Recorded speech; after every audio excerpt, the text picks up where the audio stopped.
na semana passada, nós já finalizamos o conteúdo teórico, né? Então, nós estamos aí pendente apenas do conteúdo prático, tá? Então, a disciplina, né, só para dar uma recapitulada aqui com vocês, a disciplina, a prática dela, ela é dividida em cíngulo escapular, que eu considero a prática mais importante. Depois nós temos prática de cotovelo, prática de punho, prática de mão, prática de cabeça e prática de tórax, tá? Então essa é a nossa divisão aí de conteúdos práticos. Antes da quarentena, nós já realizamos que eu considero a principal prática aí do semestre, que é a prática de cíngulo escapular, tá? Então nós estamos pendente aí de cotovelo, punho e mão, cabeça e tórax, tá? Eu acredito que nós teremos tempo para realizar essas práticas, tá? Então, pelo fato de a gente já estar de nós já finalizarmos, né, o conteúdo teórico, os nossos próximos encontros aqui, pessoal, serão encontros aí bem rápidos, extremamente rápidos, tá? Só para apresentar mesmo o roteiro de aulas práticas, tá? Então, hoje, por exemplo, é uma aula que vai ter uma duração aí de no máximo 20 minutos. Eu vou apresentar para vocês aqui o roteiro de aula prática de cotovelo, tá? Que vocês já possuem acesso no portal de vocês. Então, hoje eu vou apresentar o roteiro de cotovelo. Aí, na semana que vem, eu apresento o roteiro de punho e mão, ok? Porque daí eu acho que é muito curto o roteiro de punho e é muito curto o roteiro de mão. Aí já apresento punho e mão de uma vez só, tá? E na próxima semana eu apresento tórax e cabeça, tá? Pô, Danilo, por que não apresenta tudo numa terça-feira? Pessoal, eu não posso, tá? A gente tem que ter esse contato aí com essa carga horária reduzida para a gente realizar depois esse conteúdo presencial, tá? Então hoje eu vou apresentar para vocês o conteúdo do roteiro de cotovelo, tá? Então deixa eu abrir aqui para vocês.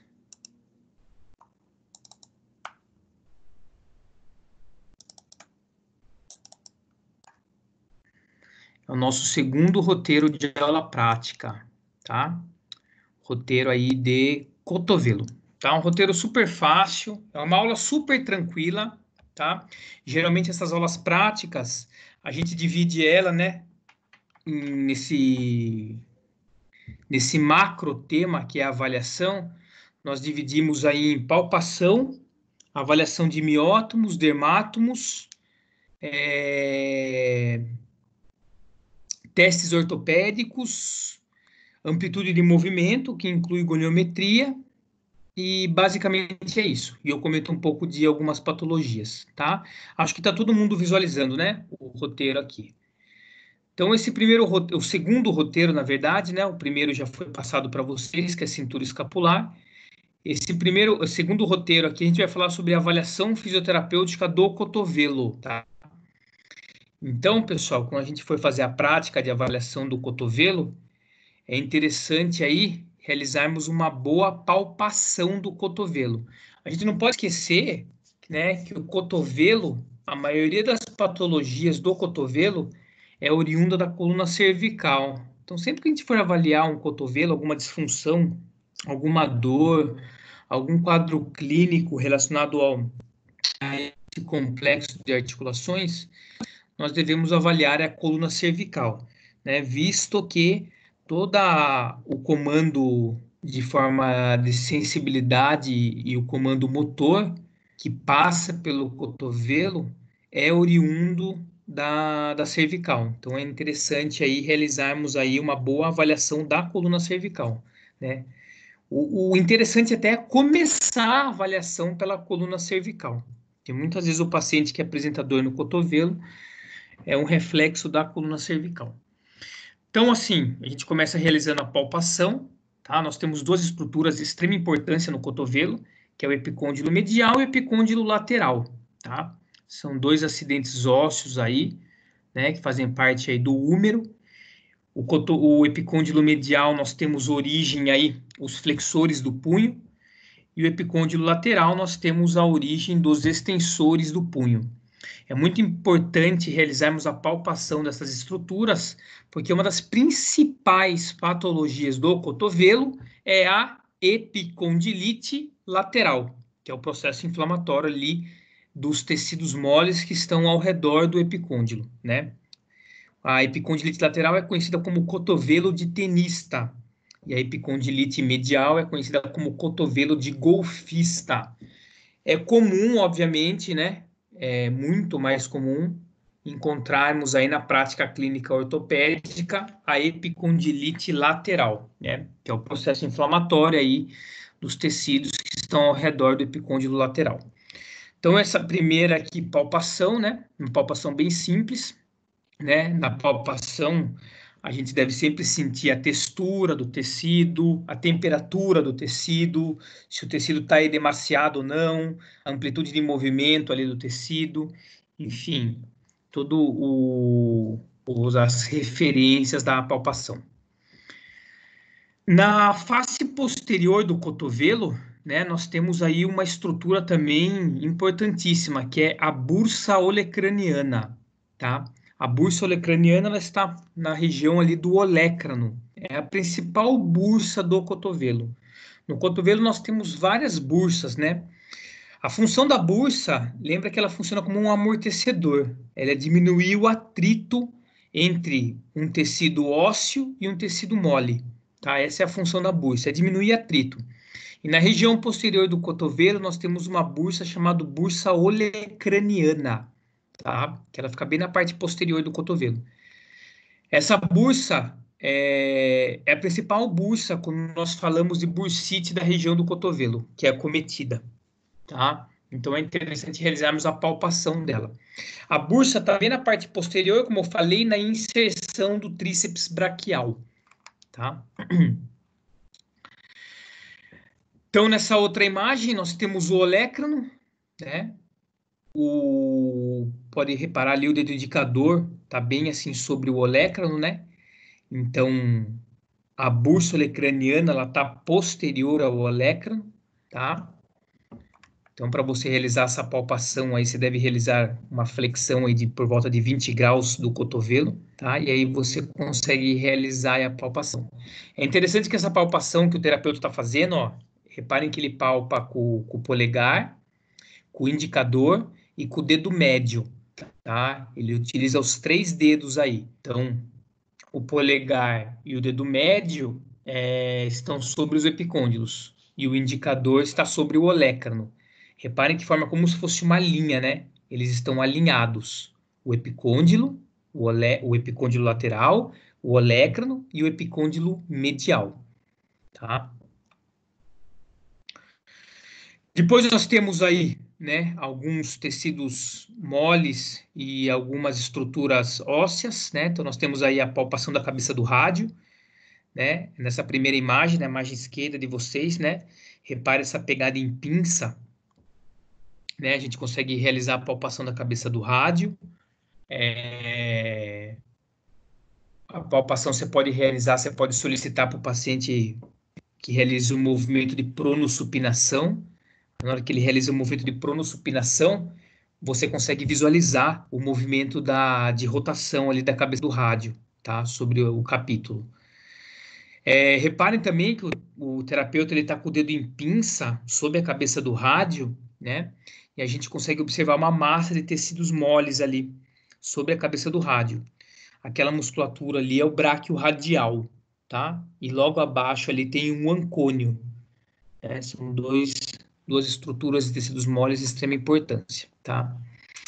Na outra imagem nós temos a palpação do pronador redondo, né? Repare o terapeuta ali com o dedo indicador e com o dedo médio, realizando ali bem abaixo da fossa cubital, né? Bem próximo à inserção do bíceps braquial, né? Nós temos o pronador redondo. O pronador redondo é uma musculatura importantíssima do ponto de vista de palpação, por quê?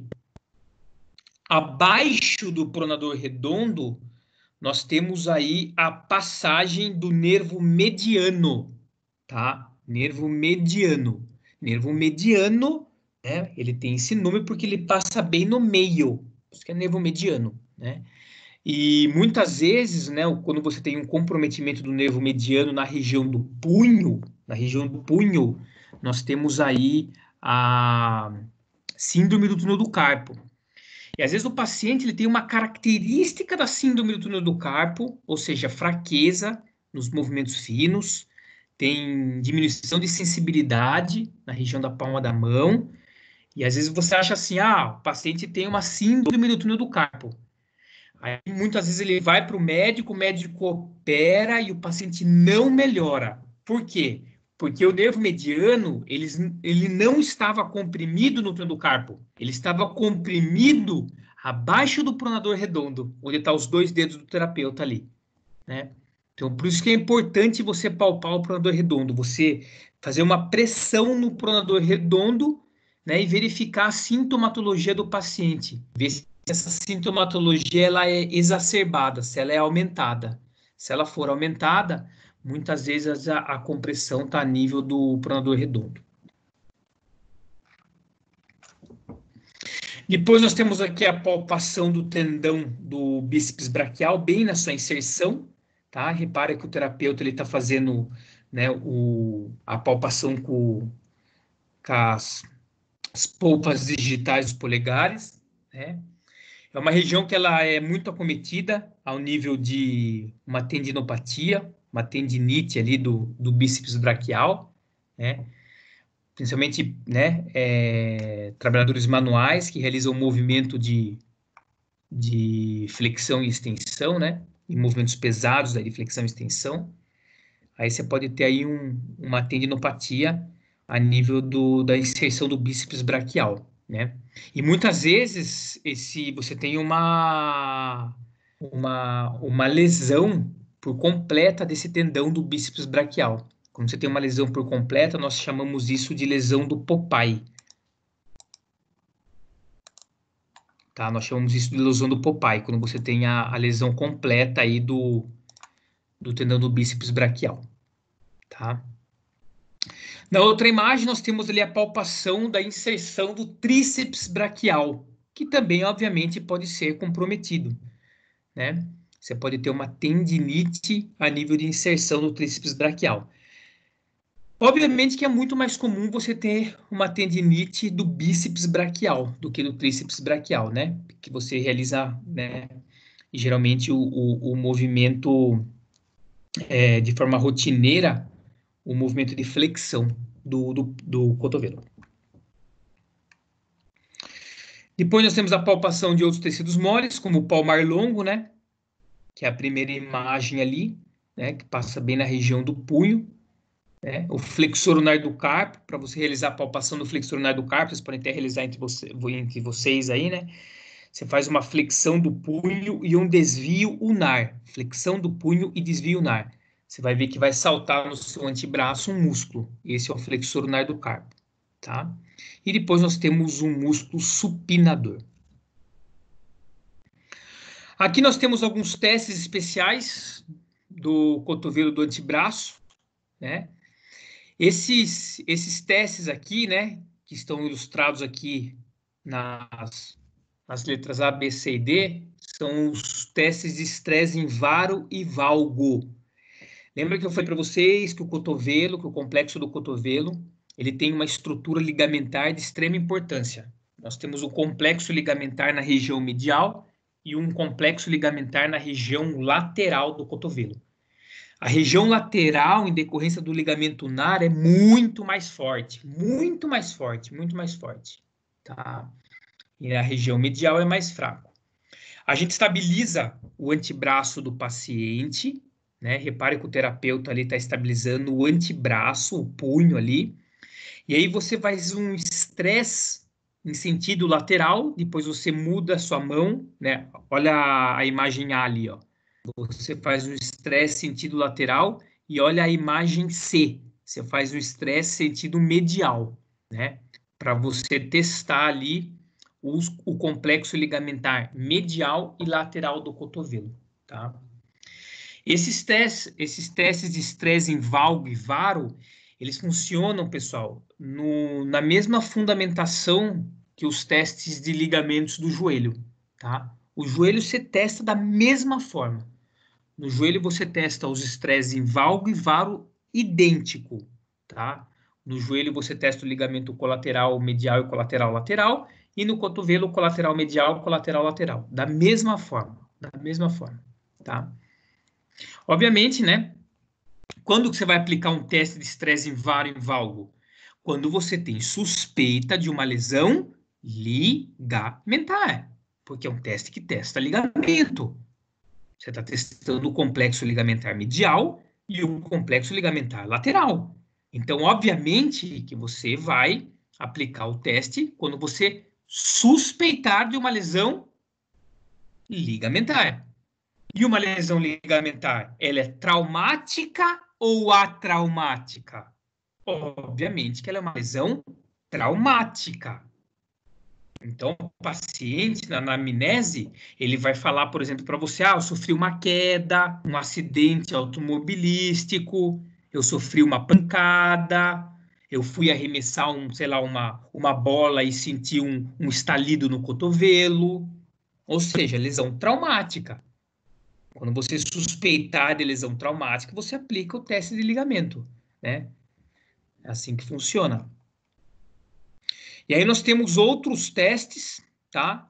Nós temos aqui o teste de Cosen e o teste do cotovelo de tenista, né? E o Maudsley, que eles servem praticamente para a mesma patologia, tá? Que é para epicondilite lateral, tá? Os três testes têm o mesmo fundamento, que é o mesmo fundamento, né? Basicamente, os testes para você testar se o paciente tem uma epicondilite lateral, você deve realizar o quê? Um movimento isométrico de extensão do punho. Ou seja, olha a letra B ali. Você estabiliza ali a mão do paciente e pede para ele fazer uma força sentido extensão de punho. Quando você faz uma extensão, você testa os músculos que estão ali na origem do epicôndilo lateral, tá? E aí você pode realizar a isometria da extensão associado à palpação. A letra B ali ilustra bem. O terapeuta realizando a palpação no epicôndilo lateral e solicitando uma extensão isométrica, tá? E aí você testa a epicondilite lateral, principal condição aí patológica do cotovelo. E nós temos também o teste de Maudsley, que ele também funciona basicamente da mesma forma, só que agora você pede a extensão do dedo médio, que está ilustrado ali na figura com a letra D. Pede a extensão do dedo médio. Um teste, pessoal, sempre falo isso quando dou aula de avaliação. Testes ortopédicos. Existe o melhor teste? Não. Um teste complementa o outro. É sempre assim. Nós chamamos isso de cluster. Cluster. Um teste complementa o outro. Um teste complementa o outro. É assim que funciona. Depois nós temos aqui a avaliação da pronação e supinação, tá? Pacientes que, né, possuem aí uma condição aí inflamatória do epicôndilo medial ou lateral também aí possuem uma limitação nesse movimento. E esse é um teste que serve também para a mobilidade ativa do paciente, né? É interessante você realizar a mobilidade ativa do paciente. E um outro detalhe interessante também, sempre que você estiver diante de uma patologia e você for avaliar o paciente, se for realizar uma avaliação musculoesquelética, isso é regra, tá? Realize a avaliação musculoesquelética, aplique a determinada técnica. Eu vou aplicar, sei lá, um alongamento. Eu vou aplicar um fortalecimento. Eu vou aplicar uma terapia manual. Eu vou aplicar acupuntura. Eu vou aplicar eletro. Enfim, escolha a técnica, aplica a técnica e reavalia o movimento que o paciente sente dor. Você só vai saber se a técnica que você aplicou surtiu efeito se você, obviamente, reavaliar esse paciente, tá? Então, uma outra questão importante aí. Aqui nós temos a avaliação da goniometria do cotovelo, tá? Então, a goniometria do cotovelo é super tranquilo, né? Diferente da cintura escapular. O cotovelo, ele realiza aí a flexão, extensão, pronossupinação, né? Então, a gente realiza a flexão, a volta do movimento é a extensão. Algumas pessoas possuem uma hiperextensão, tá? Mas você faz a flexão, a volta é a extensão, né? Então, na letra A ali mostra o movimento de flexão, você posiciona o goniômetro ali bem no centro da articulação e realiza ali o movimento de flexão. Você pode realizar um teste de goniometria ativo e um teste de goniometria passivo, né? Você pede para o paciente fazer a flexão, você avalia a goniometria, quantos graus o paciente consegue fazer. Depois você faz uma flexão um pouco mais forçada, ou seja, uma flexão passiva. Obviamente você tem uma amplitude um pouquinho maior, tá? Você avalia os dois. Aí depois você deixa o antebraço do paciente neutro. Você pode pedir para o paciente fazer o sinal do joia ou segurar uma caneta, tá? Que é a letra B e a letra C. Aí você realiza a pronossupinação. Você posiciona o goniômetro bem em frente, né? Aos dedos cerrados do paciente, né? Em punho fechado. E aí o paciente faz aí em punho neutro uma pronação e uma supinação. Aí você quantifica, tá? O valor normal aí para pronossupinação é por volta de 90 graus, tá? E o movimento de flexão aí por volta de uns 120 graus. Teste de força, né? A gente vai realizar também os mesmos movimentos que a gente fez na goniometria, a gente vai realizar a força do paciente.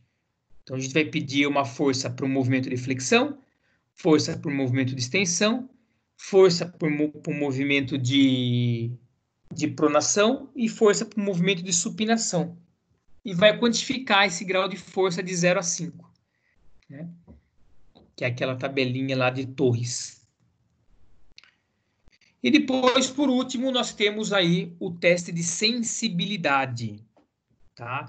Lembrando que tudo isso que eu estou passando para vocês, pessoal, é uma avaliação física. Física. Nós não devemos esquecer da avaliação subjetiva. A avaliação subjetiva é aquela que você conversa com o paciente, que você levanta a queixa do paciente, HMA, HMP, é a conversa que você tem com o paciente, né? A nossa prática, ela é bem voltada para a avaliação física, tá? E não subjetiva. Mas assim, a avaliação subjetiva é de extrema importância, porque através da avaliação subjetiva, que é essa conversa que você tem com o paciente, que você vai gerar hipótese diagnóstica para saber qual o teste de sensibilidade que você vai realizar, em que local, qual o teste ortopédico que você vai realizar, se você vai realizar teste de força ou não. Ou seja, através do exame subjetivo, você vai gerar na sua cabeça hipóteses diagnósticas. E aí você vai fechando o exame físico, tá? É assim que funciona. E aqui nós temos o teste de sensibilidade, que pode ser feito aí com o dedo, né, com alguma agulha, com estesiômetro, enfim, para a gente testar aí os dermátomos, né? Aí eu já passei para vocês, né? Vocês fizeram um trabalho sobre isso, né? Sobre rastreio neurológico, e a gente vai testar aí se o paciente tem sensibilidade aí nos dermátomos do membro superior, tá? Na região lateral do braço, onde pega ali raiz de C5, C6, na região do dedo médio, já pegando ali raiz de C8, na região lateral, na região medial do braço, antebraço, pegando raiz aí de T1, tá? Raiz de C8 e T1. Então, a gente vai testar toda a sensibilidade. Isso é uma parte muito importante, que eu já comentei com vocês, né? O terapeuta ele tem que ter em mente aí esse mapa de dermátomos na cabeça, tá certo? Beleza, pessoal? Dúvidas? Querem me perguntar algo? Esse é o nosso roteiro de cotovelo. Tudo bem? Querem perguntar algo, pessoal?